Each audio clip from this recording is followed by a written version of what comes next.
الصلاۃ والسلام علیک یا سیدی یا رحمۃ للعالمین۔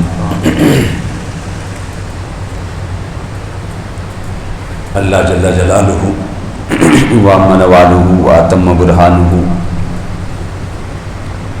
وعظم شانہ کی حمد و ثنا،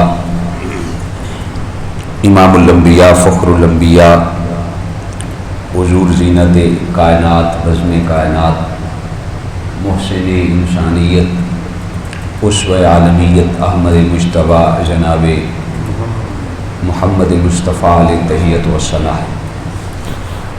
آپ کے حضور ناز میں ارمغان محبت و عقیدت و شفقت و محبت پیش کرنے کے بعد نہایت ہی واجب الاحترام معزز و محترم سامعین، السلام علیکم ورحمۃ اللہ وبرکاتہ۔ میری اور آپ کی بخت فروزی اور خوش نصیبی ہے کہ میں اور آپ آج کے یوم سعید میں، جو کہ جمعۃ المبارک کا یوم سعید ہے، سید الایام دن ہے، اس میں حاضر ہیں۔ کچھ معروضات میں حضور سرور کائنات صلی اللہ علیہ وسلم کی سیرت کے حوالے سے آپ کے گوش گزار کروں گا، اور پھر ہم مل بیٹھ کر سوچیں گے، سمجھیں گے، کوشش کریں گے کہ آقا کائنات صلی اللہ علیہ وسلم کی اس پاکیزہ زندگی، جس کو ہم سب کے لیے رول ماڈل قرار دیا گیا، اس کے مطابق اپنی زندگی ڈھالیں، پھر اسی کے مطابق اپنی زندگی کو گزار کر اپنی دنیا بھی بہتر کریں اور اپنی آخرت بھی بہتر کر سکیں۔ دوستان عزیز، آپ تاریخ عالم میں نظر دوڑائیں تو ہمیں عظیم شخصیتوں کا کہکشاں نظر آتا ہے۔ جس جانب بھی دیکھیں بڑے بڑے قد آور لوگ اور قد آور شخصیات ہمارے تفکر میں اور خیالات و تصور میں آتی ہیں، بڑی بڑی عظیم شخصیات، لیکن کوئی شخصیت بھی صفات و کمالات کے اعتبار سے جامع نظر نہیں آتی۔ کہیں افضل گزر ہے تو انداز حکمرانی نہیں ہے، کہیں انداز حکمرانی نہیں ہے تو وہاں پہ افضل گزر نہیں ہے، کہیں ظاہری مذہبی پرستی کا دورہ تو ہے لیکن روحانیت نہ ہونے کے برابر ہے۔ چہار دانگ عالم کی خاک چھان لیں لیکن کوئی ایسی قد آور شخصیت نہیں ملے گی جو بننے کے اعتبار سے بھی پرفیکٹ ہو اور پریکٹیکلی زندگی کے اعتبار سے بھی پرفیکٹ ہو۔ جب ہم چہار دانگ عالم میں نظر دوڑاتے ہیں تو صرف اور صرف ہمیں ایک ہی شخصیت ہماری خیالات کا محور اور مرکز بن کے سامنے آتی ہے، وہ شخصیت امام الانبیاء سرور کون و مقام، میرے اور آپ کے محبوب اور مقبول آقا کریم صلی اللہ علیہ وسلم کی شخصیت ہے۔ اس لیے اللہ تعالیٰ نے آپ کی پاکیزہ زندگی کو نمونہ حیات قرار دے کے ارشاد فرمایا، لقد کان لکم فی رسول اللہ اسوۃ حسنہ، کہ محبوب پاک صلی اللہ علیہ وسلم کی زندگی تمہارے لیے بہترین آئیڈیل ہے، بہترین نمونہ ہے۔ چاہے وہ عبادات کا معاملہ ہو، چاہے ریاضت کا معاملہ ہو، چاہے مجاہدوں کا معاملہ ہو، دین کی نشو و نما کا معاملہ ہو، یا اخلاقی اور معاشی اور معاشرتی معاملات کا معاملہ ہو، ہر لحاظ سے حضور سرور کائنات صلی اللہ علیہ وسلم کی ذات ہمیں پرفیکٹ نظر آتی ہے، اور آپ کی ہی سیرت کے مطابق اللہ نے ہم سب کو زندگی گزارنے کی پاکیزہ معطر و منور ٹھان بھی عطا فرمائی۔ حضور علیہ السلام کی ذات کے کئی پہلو ہیں، ہر پہلو کو جس انداز سے بھی دیکھیں وہ ہمیں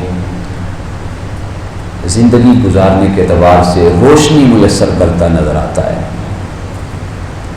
حضور علیہ السلام کی سیرت میں جہاں اور بہت زیادہ پہلو ہیں، وہاں حضور سرور کائنات صلی اللہ علیہ وسلم کا اپنی امت کے ساتھ شفقت کرنا، اور اپنی امت کے ساتھ محبت کرنا ایک ایسا جزو لازم تھا۔ حضور پیدا ہوئے تو بھی امت پر شفقت، آپ اس دنیا سے رخصت ہو رہے تھے تو یوم رحلت بھی آپ نے اپنی امت پر شفقتوں کا جو صیبان تنا ہوا تھا اس کو تانے ہی رکھا، اور ظاہری طور پر اس دنیا سے رخصت ہونے کے بعد بھی حضور علیہ السلام امت کے لیے جو شفقت و محبت و مودت ہے وہ ہمیشہ کے لیے قائم ہے، اور قیام قیامت حشر کے دن بھی حضور علیہ السلام کی شفقت اور محبت ہوگی، جس کی بدولت امتی اپنے محشر کے میدان کو کامیاب و کامران ٹھہرائیں گے۔ حضور علیہ السلام کی محبت اور شفقت ہی ہوگی، اور آپ کے اسی قلب منور کے اندر پیدا کرتا وہی شفقت اور محبت ہی ہے جو کہ بلا امتیاز تھی۔ میرے اور آپ کے یہاں تو امتیاز کی دنیا ہے نا جی، جو مجھے سلام کرتا ہے میں اس کو بھی سلام کرتا ہوں، جو مجھے سلام کا جواب نہیں دیتا میں اسے بھی سلام کا جواب نہیں دیتا، جو میرے ساتھ شادی برادری رکھتا ہے اور اس کے تقاضوں کے مطابق چلتا ہے میں اس کے مطابق چلتا ہوں، ادروائز ان کے معاملہ پیش کرنے سے پہلے میرے ہاتھ کھڑے ہو جاتے ہیں۔ لیکن حضور سرور کائنات صلی اللہ علیہ وسلم کی زندگی میں یہ کوئی امتیاز نہیں تھا کہ امیر ہے تو اس کو اپنے پاس بٹھانا ہے، غریب ہے تو اس کو فلاں جگہ پہ بٹھانا ہے۔ جس طرح آج کل ہمارے ہاں امتیاز ہے، ہماری تو رمضان کے مہینے میں ہم اللہ کے راستے میں خیرات کریں، وہ بھی افطاری بھی ہماری سٹیٹس کے مطابق ہوتی ہے۔ کیا خیال ہے؟ وہاں پہ غریب کو جرت نہیں ہوتی کہ کوئی غریب بندہ آ جائے، افطاری بھی سٹیٹس کے مطابق۔ اور یعنی ہماری عبادات بھی، اپنے معاملات کو تو ہم اپنے طرح ہی رکھیں، جو ہماری عبادات ہیں وہ بھی ہمارے اپنے سٹیٹس کے مطابق ہوتی ہیں، اس میں غریب نہیں آ سکتا۔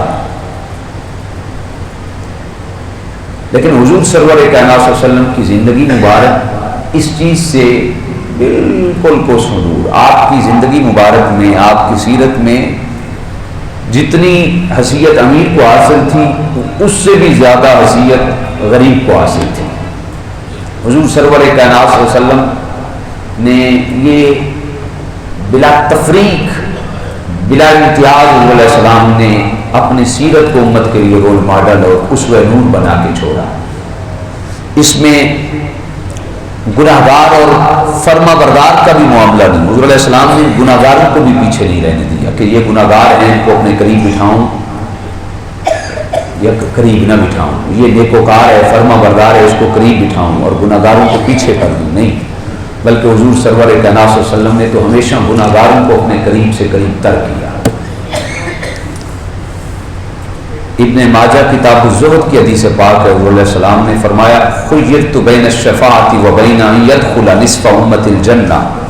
حضور علیہ السلام نے فرمایا کل قیامت کے دن میرا اللہ مجھے اختیار دے گا، میرے اللہ نے مجھے اختیار دیا، اے حبیب علیہ السلام آپ یہ سودا کر لیں، چاہیں تو آپ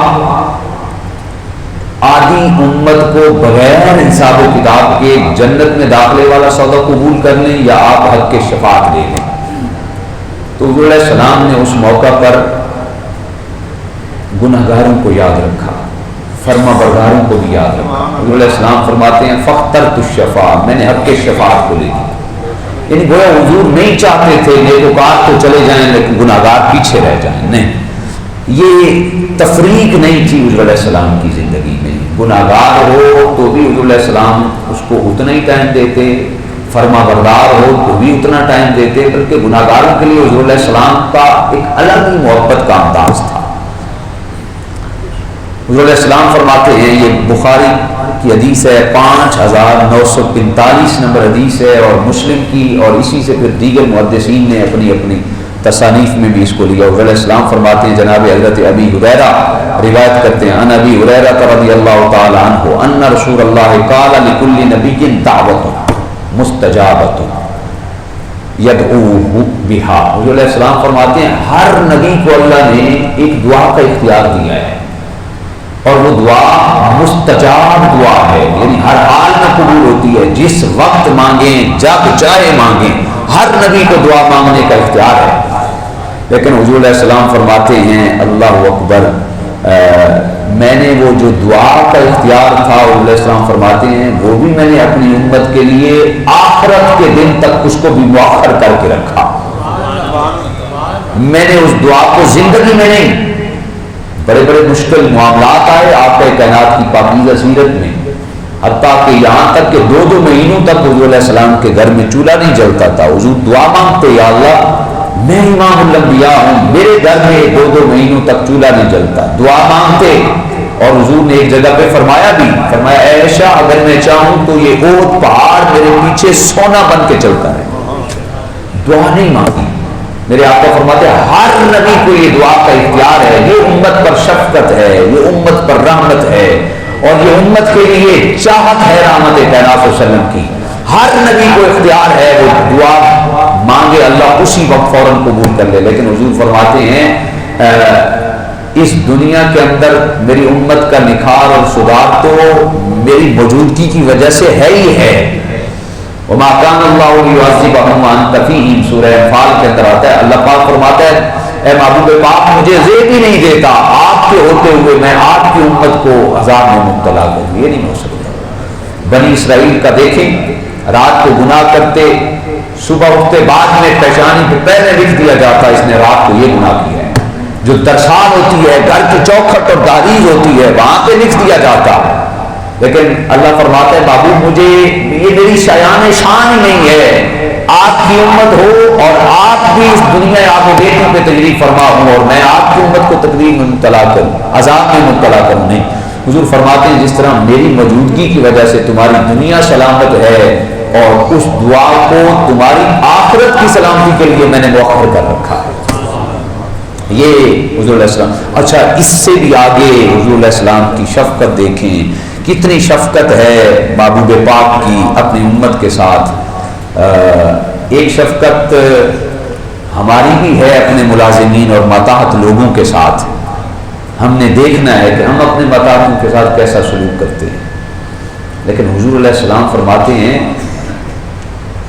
لو تدخل شوکۃ فی رجل احدکم لوجدت علامہا، حضور علیہ السلام فرماتے ہیں اگر اس دنیا آب و گیتی میں کسی بندے مومن میرے امتی مجھ سے محبت کرنے والے کے پاؤں میں اگر ایک کانٹا بھی چبھتا ہے تو حضور علیہ السلام فرماتے ہیں اس کی تکلیف بھی مجھے گنبد خضرا میں ہوتی ہے۔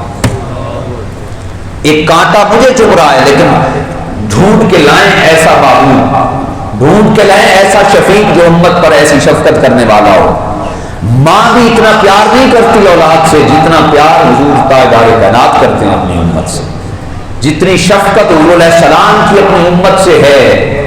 اللہ اکبر، زمانے میں کوئی شفقت کا ایسا زاویہ آپ کو نہیں ملے گا جس انداز میں شفقت تاجدار کائنات صلی اللہ علیہ وسلم نے اپنی امت پر کی ہے۔ حضور علیہ السلام کی مجلس تھی، حضور علیہ السلام کے ایک بڑے غریب صحابی تھے، بڑے غریب۔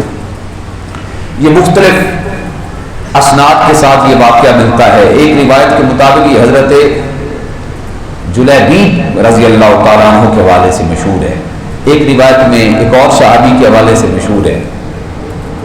بڑے غریب ترین صحابی تھے، حضور علیہ السلام کی بارگاہ میں بیٹھے تھے۔ حضور تاجدار کائنات صلی اللہ علیہ وسلم نے فرمایا کہ زندگی کیسی گزر رہی ہے؟ حضور علیہ السلام نے دل کی بات پوچھی تو جناب حضرت جلیبیب رضی اللہ تعالیٰ عنہ یا دوسرے صحابی انہوں نے عرض کی یا رسول اللہ بڑی غربت ہے، غربت کا معاملہ ہے، علاقہ کے لوگ، رشتہ دار، خاندان کے لوگ غربت کی وجہ سے میرے ساتھ اتنا معاملہ نہیں رکھتے، غربت ہے۔ ابھی یہ محبت کی بات چیت چل رہی تھی، سیرت نگار لکھتے ہیں کہ اللہ کی جانب سے جناب جبریل حاضر ہوئے، آپ کے عرض کی یا رسول اللہ صلی اللہ علیہ وسلم یہ جو آپ کا امت ہی ہے نا کل ظہر کے وقت اس دنیا سے چلا جائے گا، اس کا ٹائم مکمل ہو جائے گا، اس کی دنیا مکمل ہو جائے گی۔ حضور علیہ السلام کی چشمان مقدس سے آنسو آ گئے۔ تاجدار کائنات صلی اللہ علیہ وسلم نے فرمایا اے میرے غلام، اے میرے چاہنے والے، محبت کرنے والے امتی، اگر تمہاری کوئی اس دنیا میں خواہش ہے تو مجھے بتاؤ، اس کو آپ آج ہم ابھی پورا کر دیتے ہیں۔ اللہ اکبر، حضور علیہ السلام کے غلام تھے. غریبوں کی کون سی دنیا ہوتی ہے؟ انہوں نے عرض کیا رسول اللہ صلی اللہ علیہ وسلم کون سی خواہش؟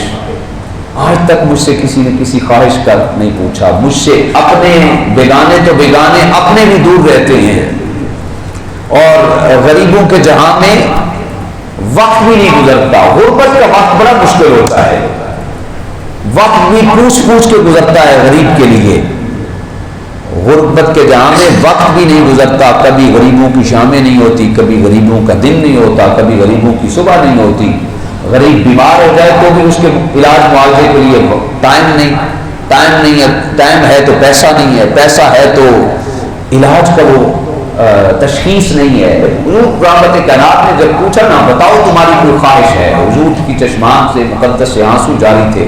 اس نے عرض کیا رسول اللہ غربت اتنی ہے، میری 2 خواہشیں ہیں. آج آپ نے پوچھ لیا ہے. آج تک میں نے ان خواہشوں کو خواہش ہی رکھا، کیونکہ یا رسول اللہ اتنی طاقت نہیں ہے کہ میں خواہش کو پورا کر سکوں. یا رسول اللہ آپ نے پوچھ لیا تو میری 2 خواہشیں ہیں. حضور علیہ السلام نے فرمایا کون سی خواہشیں؟ اس نے عرض کیا یا رسول اللہ میری ایک خواہش یہ ہے، میں غریب ہوں، اتنا پیسہ نہیں ہے، اتنی دولت نہیں ہے، اتنا وہ معاملہ ہی نہیں ہے. یا رسول اللہ میری زندگی کی خواہش رہی ہے، آج تک کبھی میں نے میٹھا نہیں کھایا، میٹھی چیز آج تک میں نے نہیں کھائی. یا رسول اللہ میری خواہش ہے کہ کوئی میٹھی چیز کھا لو. آج ہمارے یہاں کیا ہوتا ہے، ہمارے فریزر سٹور ہیں، اس کے اندر 10 دنوں کا کھانے پینے کا جو معاملہ ہے وہ فریز ہو چکا ہے. پھر بھی ہماری جو کثرت نفسی ہے اور کثرت حرص ہے وہ بام عروج پہ ہے. اس وقت یا رسول اللہ آج تک میں نے میٹھا نہیں کھایا. حضور علیہ السلام نے فرمایا بلال جاؤ عثمان کو بلا کے آؤ، علی کو بلا کے آؤ، ابو بکر کو بلا کے آؤ، سارے صحابہ، ابو ذر غفاری کو بلا کے آؤ، اور سعد بن ابی وقاص کو بلا کے آؤ. سارے صحابہ کو بلا لیا گیا. اس نے عرض کیا رسول اللہ دوسری میری خواہش یہ ہے، جوان ہوں، شادی نہیں ہوں، میری خواہش یہ ہے کہ میرا رشتہ ہو جائے. میری خواہش ہے مدینہ کے لوگ جب سو رہے ہوں میں اپنے اس ساتھی کے ساتھ تہجد سے بھی پہلے اٹھ کر سجدہ ریزی کی حالت میں اپنے خدا کو منا رہا ہوں. حضور سرور کائنات صلی اللہ علیہ وسلم نے فرمایا تمہاری نظر میں کوئی رشتہ ہے؟ تو اس نے عرض کیا رسول اللہ میرے سگے چچا کی بیٹی ہے، لیکن غربت کی وجہ سے آج تک اس نے مجھ سے بات تک نہیں کی. حضور علیہ السلام نے فرمایا جاؤ جا کر چچا کے دروازے پہ جا کے کہو امام الانبیاء نے تمہاری بیٹی کا رشتہ میرے ساتھ کر دیا ہے، تاجدار کائنات نے تمہاری شہزادی کا رشتہ میرے ساتھ کر دیا ہے. تو جناب حضور علیہ السلام کے غلام عاشق صادق فوراً اٹھے اور جا کر دکل بات کیا، چچا کا دروازہ کھٹکایا. چچا نے جب آتے ہوئے دیکھا نا اپنے بھتیجے کو، اس نے اس کی غربت سے آگاہ تھے. اس نے کہا آپ نبی علیہ السلام کی بارگاہ میں چلے، میں آتا ہوں. جب غلام کو چچا نے واپس بھیجا نا، پردے سے اس کی چچا ذات جو تھی جن کے بارے میں حضور نے رشتے کے لیے بھیجا تھا، اس نے پکار کے کہا، اس نے کہا ابا جان یہ ٹھیک ہے، باپ خواہش مند ہوتا ہے، اس کی کوشش ہوتی ہے میرا اچھے سے اچھا رشتہ ہو جائے، کسی ایسے کھاتے پیتے گھر میں رشتہ ہو جائے جہاں پہ بیٹی کا دکھ کبھی نہ دیکھوں. لیکن ابا جان یہ رشتہ مجھے قبول ہے. کل قیامت کا دن ہوگا، ہر خاتون اپنے رشتے پہ ناز کر رہی ہوگی. کوئی کہے گی میرا چچا نے رشتہ کیا، کوئی کہے گی میرے والد نے رشتہ کیا. میں وہ خوش بخت اور خوش نصیب عورت ہوگی، میں فخر سے کہوں گی میرا رشتہ امام الانبیاء نے کیا ہے، لہذا مجھے یہ قبول ہے رشتہ.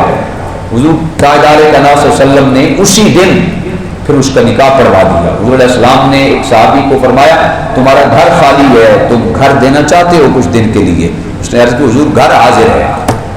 حضور علیہ السلام نے فرمایا بارات کو اس گھر میں لے جایا جائے. اور پھر صحابہ کرام حضرت علی کی ڈیوٹی لگائی، ایک ایسا عالی شان کھانا بناؤ جو میٹھا ہو اور وہ بھی اس گھر کے اندر بھیج دو. گھر کے اندر بھیج دیا گیا، شادی ہو گئی. دوسرا دن ہوا تو تاجدار کائنات نے ایک صحابی کی ڈیوٹی لگائی، جا کر اس گھر کے آس پاس رہنا ہے، کیونکہ جناب جبریل خبردار کر چکے تھے آقا زور کے پہلے اس شخص کا انتقال ہو جائے گا. حضور نے فرمایا اس گھر کے آس پاس رہنا ہے اور دیکھتے رہنا ہے گھر سے کوئی رونے کی آواز تو نہیں آتی. وہ حضور علیہ السلام کے صحابی سارا دن دیکھتے رہ گئے، زور ہو گئی، حتیٰ کہ عصر ہو گئی، واپس پلٹے، حضور نے فرمایا بتاؤ کیا معاملہ ہے؟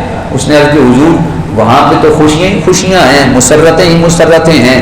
تاجدار کائنات نے سجدہ شکر ادا کیا، سجدہ شکر ادا کرتے ہوئے حضور علیہ السلام نے فرمایا عرض کی بار الہ تیرے راز مجھے سمجھ نہیں آیا، جبریل تو کہہ گئے تھے کہ ظہر سے پہلے اس کا انتقال ہو جانا ہے، پھر معاملہ کیا ہوا؟ تو آواز قدرت آئی ہے میرے پیارے محبوب، جب رات ہوئی نا عشاء کی نماز ادا کر چکے، دسترخوان لگا دیا گیا، جب دسترخوان لگ گیا تو وہ قیمتی کھانا جو جناب مولا کائنات کے گھر سے آیا تھا دسترخوان پہ سجا ہوا تھا، کھانے لگے تھے، دروازے پہ دکل باب ہوا اور آواز آئی میں بھوکا ہوں، مجھے کھانے کے لیے کچھ دے دیا جائے۔ اور آپ کے اس عاشق صادق نے اس موقع پہ کہا کہ میرے لیے یہی کافی ہے کہ تو نیک بخت اور صحیح بخت بیوی تو میری بن گئی ہے، میرے لیے بس یہی کافی ہے، اگر تو اجازت دے تو یہ کھانا میں سائل کو نہ دے دوں۔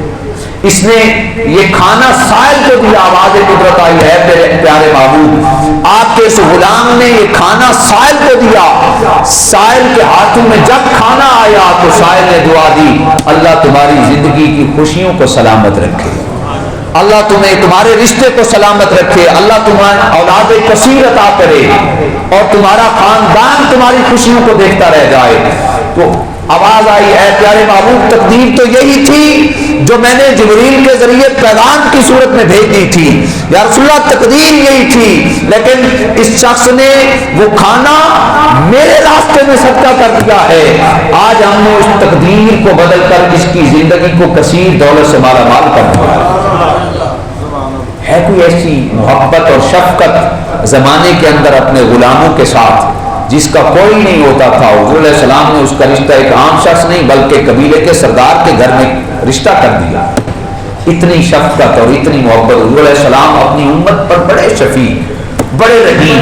حضور تاجدار کائنات صلی اللہ علیہ وسلم پیدا ہوئے تو رب حبلی امتی کہتے پیدا ہوئے، جب اس دنیا سے رخصت ہو رہے تھے تو اس وقت بھی آپ کی زبان دل نواز پہ یہی الفاظ جاری تھے یا اللہ میری امت کی بخشش و مغفرت کر، امت کی بخشش و مغفرت۔ اللہ اکبر، انسان تو انسان، جانوروں پر بھی تاجدار کائنات بڑے شفیق تھے، جانوروں پر بھی شفقت حضور علیہ السلام کا خاصہ تھا۔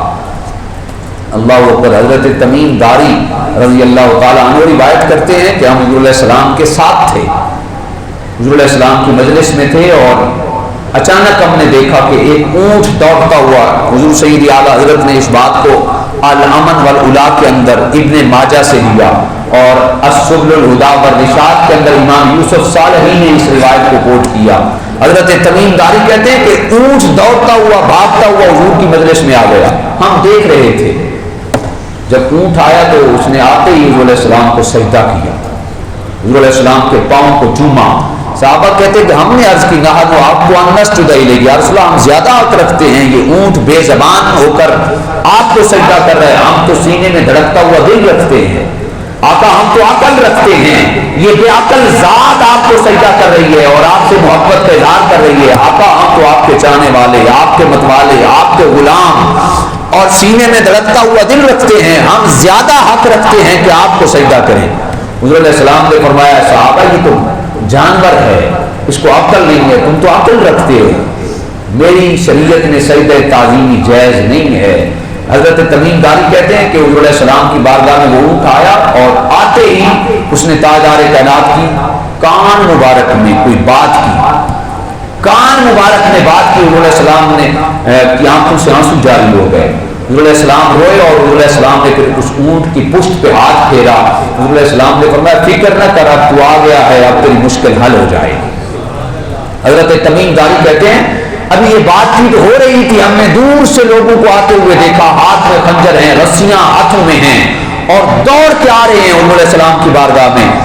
الامن والعلا کے اندر حضور سید اعلیٰ حضرت فرماتے ہیں جب اونٹ نے دور سے آتے ہوئے اپنے مالکن کو دیکھا نا، اونٹ حضور علیہ السلام کی اوٹ میں حضور علیہ السلام کے پیچھے چھپ گیا، آج لے ان کی پناہ اور آج مدد مانگ ان سے، پھر نہ مانیں گے قیامت میں اگر مان گئے۔ آج اونٹ بھی، جانور بھی تاجدار کائنات کی شفقت سے آگاہ تھے اور حضور علیہ السلام کی پناہ میں آ رہے تھے۔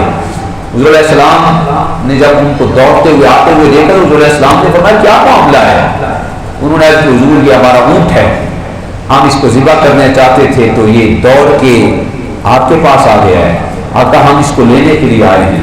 تو تاجدار کائنات صلی اللہ علیہ وسلم نے فرمایا اے میرے غلام، اونٹ تو تمہاری شکایت کر رہا ہے، یہ تو کوئی اور معاملہ پیش کر رہا ہے۔ انہوں نے کہا حضور یہ کیا کہتا ہے؟ تاجدار کائنات صلی اللہ علیہ وسلم نے فرمایا اونٹ یہ کہتا ہے آقا انہوں نے بڑا عرصہ مجھ سے بوجھ برداری کا کام کیا، میری پشت پہ بڑا بوجھ ڈالا، کام کرتے رہے، مجھ سے خدمت لیتے رہے، ساری زندگی میں نے ان کی خدمت کی، ساری زندگی میں ان کا بوجھ برداری کرتا رہا، لیکن یا رسول اللہ بوڑھا ہو گیا ہو، یہ مجھے ذبح کرنا چاہتے ہیں اور پکا کے کھانا چاہتے ہیں، لیکن یا رسول اللہ میری ذبح ہونے کی خواہش نہیں ہے، میں قربان نہیں ہونا چاہتا، ساری زندگی میں ان کی خدمت کرتا رہا لیکن اب یہ مجھے ذبح کرنا چاہتے ہیں، آقا مہربانی فرمائیں۔ اللہ اکبر۔ حضور علیہ السلام نے فرمایا اے اونٹ فکر نہ کر، اب تو میری دہلیز پہ آ گیا ہے، اب تو نے میری پناہ میں پناہ لے لی ہے، اب تجھے کوئی بھی نقصان نہیں پہنچا سکتا۔ حضور علیہ السلام کو عرض کرنے لگے یا رسول اللہ آپ حکم کریں، ہم اس کو ذبح نہیں کریں گے، آقا آپ اس کو ہمارے ساتھ بھیج دیں، ہم ساری زندگی اس کی خدمت کرتے رہیں گے، اس کو ذبح نہیں کریں گے۔ حضور علیہ السلام نے فرمایا نہیں، اب میرے پاس آ چکا ہے تو یہ میری دہلیز کا نوکر بن چکا ہے، اب آ چکا ہے تو اب یہ واپس نہیں جائے گا، آج لے ان کی پناہ اور آج مدد مانگو سے۔ اونٹ نے حضور علیہ السلام کی بارگاہ میں پناہ لی، حضور علیہ السلام نے فرمایا یہ اونٹ مجھے دے دو۔ انہوں نے عرض کیا رسول اللہ اونٹ حاضر ہے، آپ نے فرمایا ایسے نہیں، اس کی قیمت بتاؤ۔ انہوں نے عرض کیا رسول اللہ آپ سے کیا قیمت لینی ہے، آپ ایسے تحفے کے طور پہ رکھ لیں۔ حضور علیہ السلام نے فرمایا نہیں، بات چیت ہوتی رہی حتیٰ کہ انہوں نے کہا یا رسول اللہ بڑے وقت میں ہم نے اس کی قیمت لگوائی تھی 100 دینار لگی تھی۔ حضور علیہ السلام نے فرمایا بلال 100 دینار دے دو۔ 100 دینار دے دیا گیا تو حضور علیہ السلام نے اونٹ کو تسلی دیتے ہوئے نا اونٹ کی پشت پہ ہاتھ پھیرتے ہوئے فرمایا جاؤ آج کے بعد تم آزاد ہو، جاؤ آج کے بعد تم آزاد ہو۔ اونٹ کی چشمان سے آنکھوں سے آنسو جاری ہو گئے۔ اعلیٰ حضرت علامہ والاولاد کے اندر امام یوسف صالحی السبل الہدی والرشاد کے اندر لکھتے ہیں اونٹ نے عرض کیا رسول اللہ آپ خرید کر مجھے آزاد کرنا چاہتے ہو، میں ساری زندگی آپ کی نوکری اور غلامی کو قبول کر لوں گا، میں آزاد نہیں ہونا چاہتا، میں آزاد نہیں ہونا چاہتا ہوں۔ حضور علیہ السلام نے فرمایا جاؤ تمہیں آزادی حاصل ہے۔ اونٹ حضور کا حکم مانتے ہوئے چلا گیا، تھوڑی دور گیا اور پھر واپس دوڑتے ہوئے حضور علیہ السلام کے پاس آ گیا۔ حضور علیہ السلام کی کان مبارک میں آ کے کچھ بات کی تو حضور علیہ السلام نے نا مسکرانا شروع کر دیا۔ جب اونٹ چلا گیا تو صحابہ کرام نے عرض کیا رسول اللہ بات سمجھ نہیں آئی، قربان جائیں آپ کی ہر ادا پہ، ہر حکمت پہ، ہر تدبر و معاملہ فہمی پہ بات سمجھ نہیں آئی۔ تو تاجدار کائنات صلی اللہ علیہ وسلم نے فرمایا اے میرے صحابہ جب اونٹ واپس آیا اس نے میرے کان میں آ کر یہ بات کی ہے یا رسول اللہ اللہ آپ کا بھلا کرے، آپ نے مجھے مالکوں کی چھری سے بچایا ہے، میں اللہ سے دعا کرتا ہوں میرا اللہ آپ کی امت کو جہنم کی آگ سے آزاد فرما دے۔ حضور علیہ السلام تو جانوروں پر اس قدر شفیق تھے، جانوروں کے ساتھ اتنی شفقت تھی، مسلمان تو مسلمان، حضور کا امتی تو امتی، جانور تو جانور۔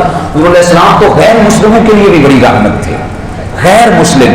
یہ حال ہی میں کچھ سال قبل ہالینڈ کے ایک بہت بڑے ڈاکٹر تھے جن کا نام تھا ڈاکٹر ہارون، انہوں نے کئی انگلش لٹریچر پہ کام کیا، تاجدار کائنات صلی اللہ علیہ وسلم کی سیرت کی جو بکس تھی ان کا انگلش میں ترجمہ کیا، اور اب بھی کچھ 3 سے 4 بکس ہیں جو ان کی مارکیٹ میں شائع ہو چکی ہیں۔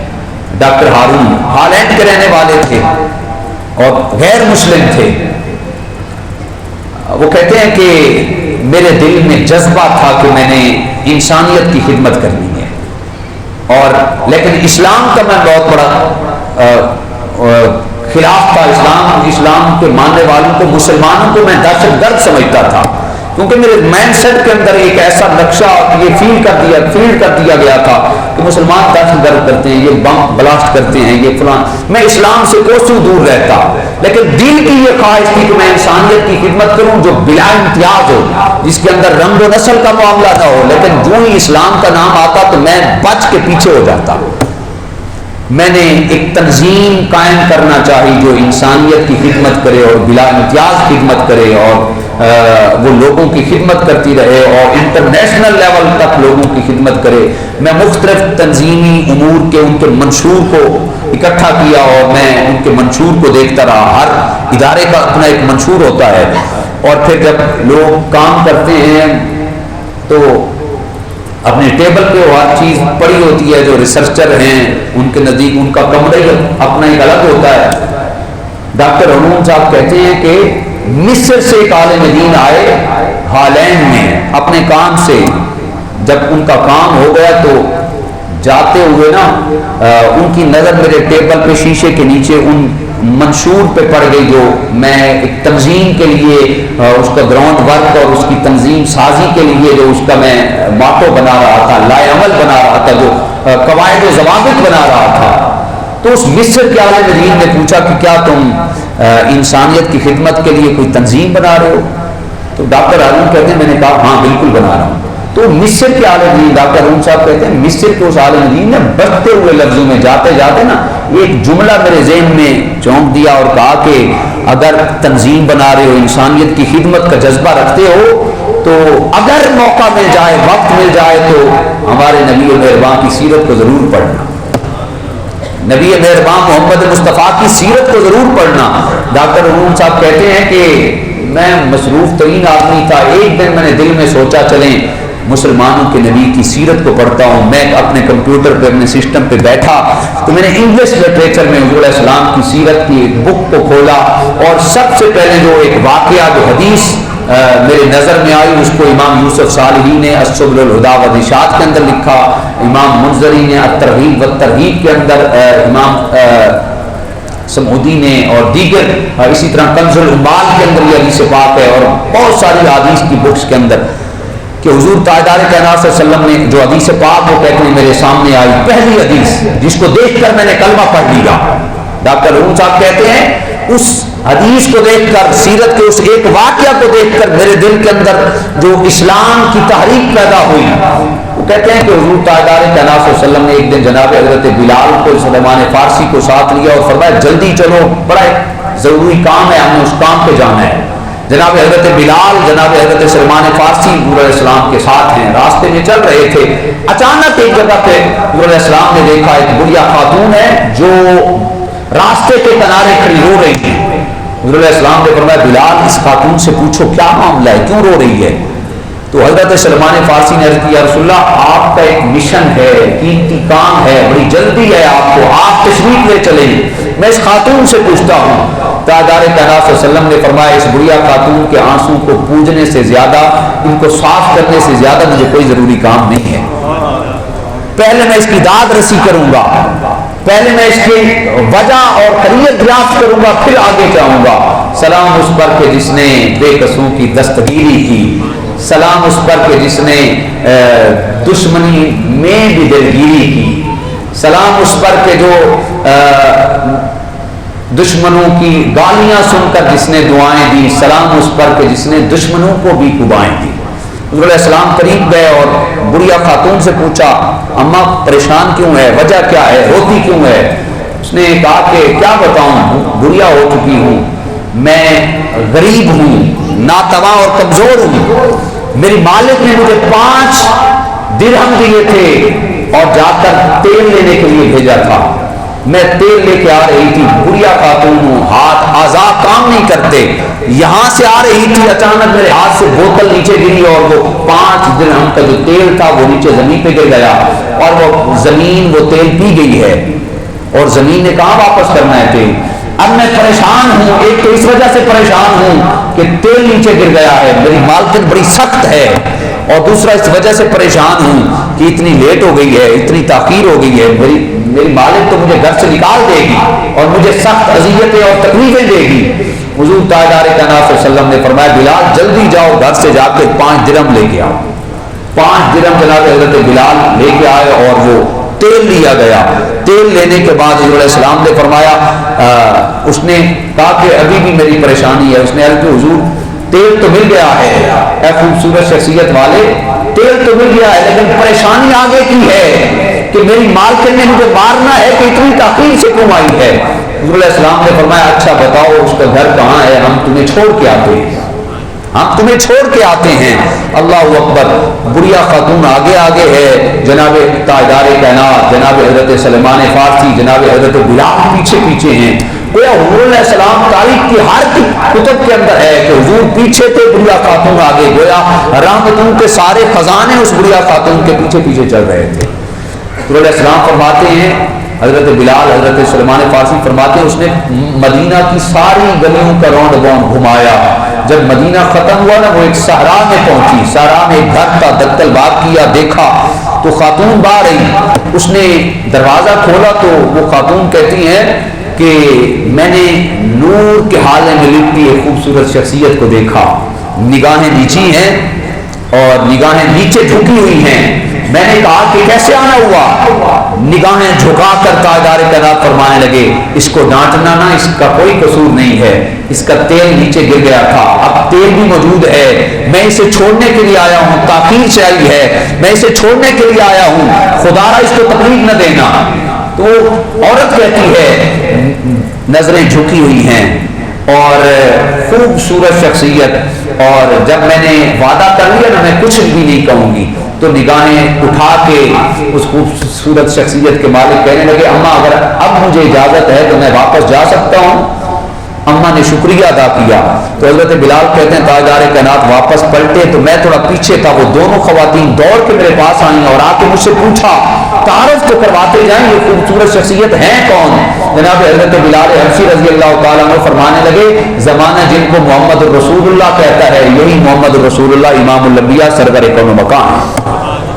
ڈاکٹر ہارون کہتے ہیں جو نو مسلم تھے، جو ابھی مسلمان ہوئے، وہ کہتے ہیں اللہ کی عزت کی قسم جب میں نے یہ واقعہ پڑھا، سیرت کا یہ عظیم الشان واقعہ جب میں نے پڑھا تو وہ ان خواتین کو جب پتہ چلا یہی امام الانبیاء محمد مصطفیٰ ہیں، دوڑ کر تاجدار کائنات کی قدموں میں آئیں اور عرض کی آقا ہمارے گھر پہ آئے تھے اور خالی جائیں یہ ہو نہیں سکتا، اگر ہمارے دروازے پہ آ ہی چکے ہیں مہربانی فرمائیں، کرم کرتے جائیں، ہمیں کلمہ پڑھا کر دولت اسلام سے مالا مال بھی کرتے جائیں۔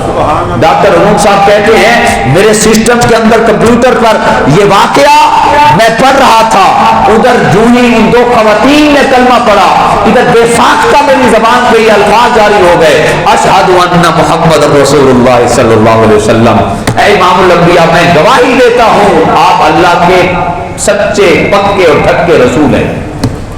سیرت کے اس ایک واقعہ نے ڈاکٹر روم صاحب کہتے ہیں کہ مجھے کلمہ پڑھنے پر مجبور کر دیا، اتنی شفقت اتنی محبت حضور سرور کائنات صلی اللہ علیہ وسلم کی اپنی امت سے، کبھی بیواؤں کی خدمت کر رہے ہیں، کبھی غریبوں کی خدمت کر رہے ہیں، کبھی جناب والا جن کا بوجھ کوئی نہیں اٹھاتا حضور اس کا بوجھ اٹھا کر ان کو گھر میں پہنچا رہے ہیں، اور اس دنیا کے اندر بھی حضور علیہ السلام کی ہم پہ شفقت ہے، آج ہم بچے ہوئے ہیں، اور کل قیامت کا دن ہوگا یہ بھی حضور علیہ السلام کی شفقت ہوگی، ہم قبر سے اٹھیں بعد میں گے لیکن پہلے تاجدار کائنات صلی اللہ علیہ وسلم کے چہرے کی زیارت کرائی جائے گی، اور اس وقت ہمارا خاتمہ جو ہوگا اور ہمارا محشر کا جو میدان ہوگا وہ کامیاب و کامران ٹھہرے گا۔ یہ حضور علیہ السلام کا پیغام ہے، آپ نے ہمیشہ محبت کا پیغام دیا، یہ اسلام کا پیغام ہے، تاجدار کائنات کی سیرت کا یہ روشن پہلو ہے جس کو آج میں نے اور آپ نے ہم نے بھلا کے رکھا ہے۔ ہم شفقتوں سے بھی محروم ہیں، ہم محبتوں سے بھی محروم ہیں، آپس میں نفرتیں کدورتیں، پتہ نہیں ہمارے سینے کتنے غلیظ اور گندے ہو چکے ہیں، محبت الفت رحمت اور مودت اور چاشنی ہمارے سینوں سے ختم ہو چکی ہے، اس وجہ سے ہمارا معاشرہ جو ہے وہ زوال پذیر ہونے کی جانب گامزن ہے۔ اگر ہم چاہتے ہیں کہ ہمارا معاشرہ پھر سے امن اور بہار آشنا ہو، اس معاشرے کے اندر پھر سے سلطان صلاح الدین ایوبی جیسے، حضور کے غلام جناب حضرت ابوبکر و عمر و عثمان و علی جیسے باکردار اور صلاحیت والے لوگ آئیں، تو اس کے لیے ضروری ہے سب سے پہلے ہم اپنے کردار کو صاف ستھرا کریں، اجلا کریں، اپنی زندگی کو حضور علیہ السلام کی سیرت کے نور سے مزین کریں۔ جب حضور علیہ السلام کی سیرت کا نور ہماری زندگیوں میں آئے گا تو پھر ہماری دنیا بھی سدھر جائے گی، ہماری آخرت بھی سدھر جائے گی۔ نہ جنوں کی آگ ہی تھی نہ خرد کی روشنی تھی، تیری راہ بری سے پہلے یہ جہاں جہاں نہیں تھا۔ حضور علیہ السلام آئے، آپ نے آ کر اس امت کو زندگی گزارنے کا سلیقہ ڈھنگ اسلوب عطا کیا، حضور علیہ السلام کی زندگی ہم سب کے لیے ہر میدان میں، چاہے عبادت کا میدان ہو، ریاضت کا میدان ہو، مجاہدے کا، آئلی زندگی ہو، معاشی اقدار ہو، اخلاقی اقدار ہو، معاشرتی نظام ہو، اکنامک کے معاملات ہوں، ہر لحاظ سے حضور علیہ السلام کی زندگی ہمارے لیے بہترین رول ماڈل ہے. اس کے مطابق ہم چل کر ہی اپنی زندگی کو بہتر بنا سکتے ہیں. اللہ ہم سب کو توفیقات عمل نصیب فرمائے.